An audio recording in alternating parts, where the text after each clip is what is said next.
हरे कृष्णा, राधे राधे। आज की वीडियो में मैं आपको नारद जी की वह कथा सुनाऊंगी जब नारद जी अहंकार युक्त होकर अपने ही आराध्य भगवान नारायण को श्राप दे बैठते हैं। नारद जी वैसे तो भगवान नारायण के परम भक्त हैं। प्रत्येक क्षण उनकी जीवा पर केवल नारायण और नारायण ही रहता है। फिर आखिर ऐसा क्या हुआ था कि देवऋषि नारद ने उन्हीं को श्राप दे दिया जिनका नाम वह दिन रात जपते रहते हैं। तो चलिए सुनते हैं। बात भगवान राम के जन्म से बहुत पहले की है। तब त्रिशुंक नाम के एक राजा थे। उनकी पत्नी थी जो भगवान विष्णु की परम भक्त थी। वह प्रतिपल भगवान विष्णु की ही सेवा किया करती थी। भगवान विष्णु की पूजा के सभी कार्य स्वयं अपने हाथों से करती, जैसे भगवान के लिए फूलों की माला बनाना, उनके धूप दीप गंध आदि की व्यवस्था करना, भगवान का भोग बनाना, और इसी के साथ वह पूरा दिन भगवान नारायण के विभिन्न नामों का जाप करती रहती थी। इसी प्रकार वह पूरे 10,000 वर्षों तक भगवान विष्णु की तन मन से सेवा करती रही। तब एक बार द्वादशी के दिन व्रत रखकर वह सुखपूर्वक रात्रि में शयन कर रही थी। तब पुरुषोत्तम भगवान नारायण ने आकर उससे कहा, हे भद्रे, तुम मुझसे कौन से वरदान की इच्छा करती हो? हे भामिनी, बोलो। तब भगवान नारायण के दर्शन कर उसने भगवान से कहा, हे प्रभु, मैं आप में सदैव निश्चल और अटल भक्ति भाव वाला महातेजस्वी पुत्र चाहती हूँ। तब जनार्दन ने तथास्तु कहकर उसे एक फल दिया। उस फल को देखकर वह जाग गई और उसने अपने पति को सब कुछ बताया और प्रसन्न मन होकर उसने वह फल खा लिया। तब उचित समय आने पर शुभ लक्षणों से संपन्न और चक्र चिन्ह से युक्त एक श्रेष्ठ पुत्र को उसने जन्म दिया, जिसका नाम उन दोनों पति पत्नी ने अम्बरीश रखा। जब अम्बरीश कुछ बड़ा हुआ तो उसने भी भगवान विष्णु को प्रसन्न करने के लिए हजारों वर्ष तक तप किया। तब उसके तप से प्रसन्न होकर भगवान विष्णु वहां आए। उन्होंने अपने गरुड़ को ऐरावत का और स्वयं इंद्र का रूप धारण किया और कहने लगे, हे राजन, उठो, मैं इंद्र हूँ, तुम्हारा कल्याण हूँ, मैं तुम्हें वरदान देने आया हूँ, कहो तुम्हें क्या चाहिए। तब ऐरावत पर बैठे हुए उस इंद्र को देखकर बुद्धिमान विष्णु भक्त अम्बरीश ने उन्हें प्रणाम किया और कहने लगा कि हे प्रभु, मैंने आपके उद्देश्य से तो तप नहीं किया है, आपका दिया हुआ मैं कुछ भी ग्रहण नहीं कर सकता, आप कृपा करके यहाँ से गमन कीजिए। मेरे स्वामी तो नारायण है, हे देवाधिपति, मैं उन्हीं को प्रसन्न करने का प्रयास कर रहा हूँ। तब भगवान विष्णु ने हंसकर उसके सामने अपना असली स्वरूप प्रकट किया और कहने लगे कि बोलो, तुम कौन सा मनोरथ रखते हो, मैं तुम्हें वह सब दूंगा। हे राजन, तुम मेरे परम भक्त हो और मैं हमेशा भक्त प्रिय हूँ, इसलिए मैं तुम्हें यहाँ तुम्हारा इच्छित वर देने ही आया हूँ। तब अम्बरीश ने कहा कि हे भगवान, मेरी बुद्धि हमेशा परम आनंद स्वरूप आप ही में रमी रहे, मैं सदैव मन से, वचन से और कर्म से आपकी ही सेवा में लगा रहूं, आप मुझे यही वरदान दीजिए। तब भगवान तथास्तु कहकर अंतर्ध्यान हो गए। तब वह राजा प्रसन्न होकर अपनी नगरी में वापस लौट आया और अपनी प्रजा का पालन करने लगा। और उस राजा की सभी सुलक्षणों से युक्त बहुत सुंदर एक कन्या हुई। तब एक बार देवऋषि नारद और महातेजस्वी ऋषि पर्वत दोनों उस राजा के यहाँ पधारे। राजा ने उन दोनों को देखकर प्रणाम किया और उनका उचित यथायोग्य पूजन किया। वहां उन दोनों ने उस राजा की सुंदर कन्या श्रीमती को देखा और उसे देखकर वे दोनों ही उस पर मोहित हो गए। और राजा को एकांत में बुलाकर देवऋषि नारद राजा से बोले, हे राजन, आप अपनी यह पुत्री मुझे दे दीजिए। और इसी तरह ऋषि पर्वत भी राजा को एकांत में ले जाकर उनसे वही कहने लगे। तब वह राजा हाथ जोड़कर उन दोनों से कहने लगा कि आप दोनों ही मेरी इस कन्या को प्राप्त करना चाहते हैं, आप दोनों ही मेरे लिए पूजनीय हैं, अब आप ही बताइए मैं क्या करूं। हे नारद, हे ऋषि पर्वत, मेरे वचन सुनिए। कुछ दिनों बाद इस कन्या का स्वयंवर है, आप दोनों भी उस स्वयंवर में उपस्थित हो जाइए। तब यह कन्या अपनी इच्छा से आप दोनों में से जिसे वरेगी मैं उसी को अपनी पुत्री दे दूंगा। उसकी यह बात सुनकर अच्छा कहकर वे दोनों वहां से चले गए। जब नारद जी ने देखा कि ऋषि पर्वत भी श्रीमती को प्राप्त करना चाहते हैं तो वह वहां से सीधा विष्णु लोक पधारे और वहां जाकर भगवान नारायण से कहने लगे, हे नाथ, हे नारायण, हे प्रभु, मैं आपसे एकांत में कुछ बात करना चाहता हूँ। हे भुवनेश्वर, आपको मेरा सत सत प्रणाम हो। तब भगवान गोविंद हंसकर उन कर्म प्रायण मुनि से बोले, बोलिए देवऋषि, क्या बात है।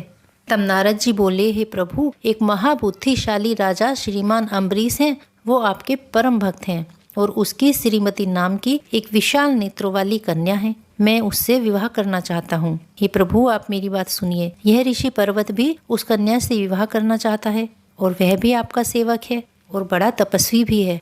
और राजा अम्बरीश ने कहा है कि यह कन्या आप दोनों में से जिसका भी वरण करेगी, मैं उसी को इसे प्रदान कर दूंगा।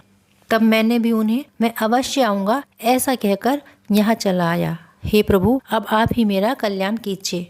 नारद जी कहने लगे, हे भगवान, यदि आप मेरा प्रिय करना चाहते हैं तो आप ऋषि पर्वत का मुख वानर के समान बना दीजिए और ऐसी माया रचिए कि केवल श्रीमती ही उस प्रकार के रूप को देख पाए और कोई न देखे। तब मधुसूदन गोविंद मुस्कुराते हुए बोले, उचित है, मैं तुम्हारे कहे अनुसार ही करूँगा। हे सौम्य, आप सुखपूर्वक यहाँ से जाइए। भगवान के ऐसे वचन सुनकर देव ऋषि नारद प्रसन्न होकर भगवान को प्रणाम करके वहाँ से चले गए और उनके जाने के बाद ऋषि पर्वत भगवान के सम्मुख पधारे और भगवान माधव को प्रसन्न मन से प्रणाम किया और फिर उन्होंने भी प्रभु को नारद की तरह पूरा वृत्तांत सुनाया और कहने लगे, हे भगवान, कोई ऐसी युक्ति कीजिए कि नारद का मुख वानर के समान हो जाए और उसे केवल श्रीमती ही देख पाए, दूसरा कोई न देखे, जिससे कि श्रीमती मेरा ही वरण करे। यह सुनकर भगवान विष्णु फिर से मुस्कुराए और बोले, ठीक है, मैं तुम्हारे कहे अनुसार ही करूँगा। अब तुम शीघ्र ही यहाँ से पधारो, परंतु तुम इस विषय में नारद से मत बताना कि मेरी तुम्हारे साथ क्या मंत्रणा हुई है। यह सुनकर पर्वत मुनि ठीक है कहकर वहाँ से चले गए। तब देव ऋषि नारद और महर्षि पर्वत दोनों श्रीमती के स्वयंवर में पधारे। पूरी सभा राजाओं से ठसाठस भरी हुई थी। बड़े बड़े राजा और राजकुमार वहाँ राजकुमारी के स्वयंवर के लिए आए हुए थे। तभी वहाँ राजा अम्बरीश अपनी कन्या श्रीमत के साथ पधारे और सबको यथोचित प्रणाम करके कहने लगे, हे पुत्री, इनमें से जिस वर की भी तुम अपने मन से इच्छा करती हो उसी को यथा विधि प्रणाम करके अपनी वरमाला पहनाओ। और इस प्रकार जब वह कन्या अपनी वरमाला लेकर देवऋषि नारद के समीप पहुंची तो नारद जी कहने लगे, हे शुभ्रे, तुम अपनी यह माला मुझे को अर्पण करो। मैं विष्णु का परम भक्त देवऋषि नारद हूँ। और इसी प्रकार ऋषि पर्वत ने भी उसे अपना परिचय दिया और कहने लगे कि तुम अपनी यह वरमाला मुझे को अर्पण करो। तब वह राजकुमारी त्रस्त होकर बोली, परंतु मैं तो यहाँ देवऋषि नारद और ऋषि पर्वत दोनों को ही नहीं देख पा रही हूँ। यहाँ तो दो वानर मुख वाले पुरुष बैठे हैं, किंतु मैं इन दोनों के बीच में एक 16 वर्ष के सुंदर वर को देख रही हूँ, जो सारे आभूषणों से युक्त है, जिसकी भुजाएं विशाल है, ऊंचा वक्ष स्थल है, कमल के समान नेत्र है, उसके बाल घुंघराले हैं और वह मुझे देखकर मुस्कुरा रहा है। कन्या के इन वचनों को सुनकर देवऋषि नारद बोले, हे कन्या, सच सच बताओ, उसकी भुजाएं कितनी हैं? तब वह कन्या विस्मित कर बोली, उसकी केवल 2 ही भुजाएं हैं। तब पर्वत ने पूछा कि हे शुभ्रे, क्या तुम उसके वक्ष स्थल पर कोई चिन्ह देख रही हो? उसने अपने हाथों में क्या धारण किया है? शीघ्र बताओ। तब कन्या बोली, उसके वक्ष स्थल पर चमकती हुई बहुत सुंदर माला है और उसके हाथों में धनुष और बाण है। जब उसने ऐसा वर्णन किया तो वे दोनों मन ही मन सोचने लगे कि यह किसकी माया है। मन ही मन वे दोनों समझ गए कि ये अवश्य ही श्रीमन नारायण है, वही यहाँ आए हुए हैं, अन्यथा दूसरे किस में सामर्थ्य है जो हमारा मुंह बंदर जैसा बना दे। तब राजा अम्बरीश बोले कि हे महानुभावों, यदि मेरी कन्या इस 16 वर्षीय सुंदर युवक को माला अर्पण करना चाहती है तो आप दोनों कृपा करके पीछे हो जाएं। परंतु मोह के कारण अंधे होकर वे दोनों उस राजा से कहने लगे कि हे राजन, अपनी इस कन्या से कहो कि यह हम दोनों में से ही किसी एक को वरण करे। उन दोनों के श्राप के डर से वह राजा सावधान होकर दोनों के बीच खड़ा रहा और कुछ नहीं बोला, परंतु उस कन्या ने उस सुंदर युवक के गले में अपनी माला अर्पण कर दी। और तभी देवऋषि नारद और पर्वत ने देखा कि वहाँ ना तो वह कन्या नजर आ रही है और ना ही वह युवक। सब तरफ शोर मच गया कि यह क्या हो गया, कन्या कहाँ गायब हो गई। उसे तो भगवान विष्णु अपने धाम को ले गए थे। अपने पूर्व जन्म में भगवान के दिन रात तप करने के कारण ही इस श्रीमती के रूप में भगवान विष्णु की प्राप्ति हुई और वह हरि के पास चली गई। और उधर देवऋषि नारद और ऋषि पर्वत एक दूसरे को धिक्कारते हुए फिर से भगवान विष्णु के धाम को पधारे। उन दोनों को आते हुए देखकर भगवान विष्णु ने श्रीमती से कहा कि दोनों मुनिवर आ रहे हैं, इसलिए अभी तुम अपने आप को छिपा लो। और अच्छा कहकर हंसती हुई वह श्रीमती वहां से चली गई। वहां आकर पहले नारद जी ने प्रणाम करके भगवान विष्णु से कहा कि आपने आज मेरी और पर्वत की यह क्या दुर्दशा कर दी। हे गोविंद, अवश्य ही आप ही ने उस कन्या का हरण किया है। देवऋषि नारद की यह बात सुनकर भगवान विष्णु अपने दोनों कानों पर अपने दोनों हाथ रखकर बोले, हे नारद जी, आप यह कैसी बातें कर रहे हैं? यह कैसा अपवाद कर रहे हैं? क्या आप ऐसा सोचते हैं? यह सुनकर नारद जी ने भगवान विष्णु के समीप जाकर धीरे से उनके कान में पूछा, हे वासुदेव, फिर मेरा यह वानर जैसा मुख कैसे हो गया? यह सुनकर भगवान नारायण ने उसके कान में कहा कि मैंने ही तुम्हें वानर का मुख दिया था।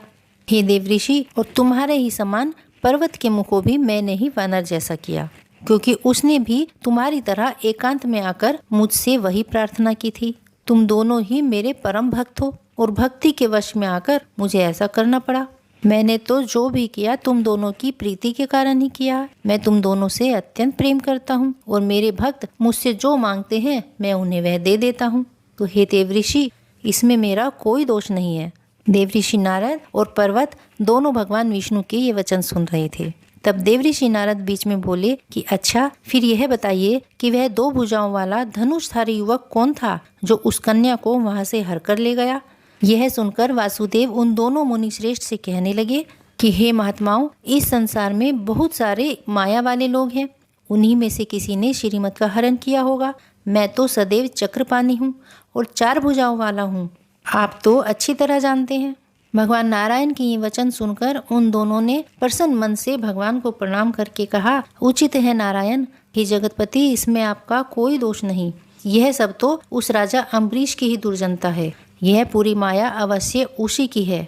और ऐसा कहकर देवऋषि नारद और पर्वत वहां से दोनों सीधा राजा अम्बरीश के पास गए और वहां जाकर क्रोधित होकर राजा अम्बरीश को उन दोनों ने श्राप दिया कि तुमने अपनी माया के योग से किसी दूसरे को बुलाकर अपनी कन्या उसे प्रदान की और हमारा अपमान किया। इसलिए अब तुम घोर अज्ञान रूपी अंधकार के वश में आ जाओगे। और जैसे ही वह दोनों राजा को श्राप देकर अपना अभिमंत्रित जल राजा पर छिड़कने लगे, भगवान विष्णु का चक्र उन दोनों के बीच में प्रकट हो गया और घोर अंधकार का रूप धर के उन दोनों की ओर बढ़ने लगा। तब वे दोनों महामुनि वहां से दौड़ने लगे और वेग पूर्वक दौड़ते हुए अंधकार से पीड़ित होकर चिल्लाने लगे, हे गोविंद बचाओ, हे गोविंद बचाओ। और इस प्रकार बोलते हुए भय से व्यथित होकर वे दोनों विष्णु लोक में जाकर हे नारायण, हे जगतपति, इस तरह पुकारने लगे। तब भगवान विष्णु ने सोचा कि ये दोनों मुनि श्रेष्ठ और वह राजा तीनों ही मेरे परम भक्त हैं और मुझे इन तीनों का ही हित करना होगा।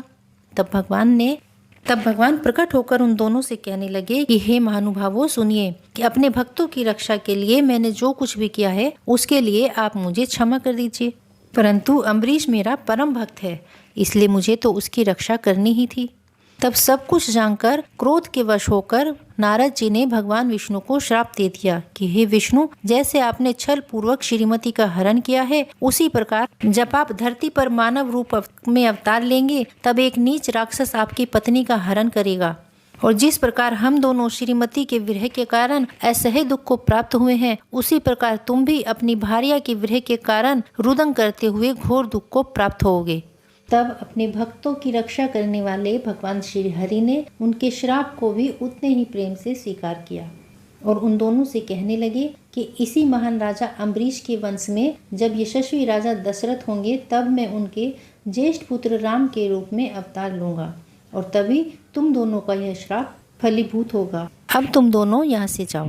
इस प्रकार जनार्दन को प्रणाम करके शोक से संतप्त हो वे दोनों वहां से परस्पर वार्तालाप करते हुए जाने लगे और कहने लगे कि हम दोनों आज के बाद मृत्यु पर्यंत कभी किसी कन्या का परिग्रह नहीं करेंगे। और इस प्रकार बोलकर उन दोनों ऋषियों ने आजीवन ब्रह्मचर्य पालन की प्रतिज्ञा ली।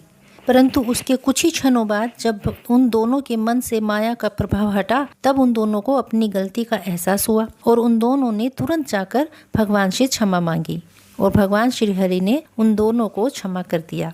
माना जाता है कि उन दोनों के श्राप के कारण ही भगवान विष्णु को राम के रूप में पृथ्वी पर अवतार लेना पड़ा और माता सीता का वियोग भी सहना पड़ा। जिस प्रकार भगवान नारायण के श्री राम के रूप में अवतार लेने का एक कारण उन्हीं के परम भक्त नारद का यह श्राप बना, उसी तरह माता सीता के इस धरती पर जन्म लेने का क्या कारण था, यह कहानी भी बहुत शीघ्र लेकर आऊंगी। तब तक के लिए जय श्री राम।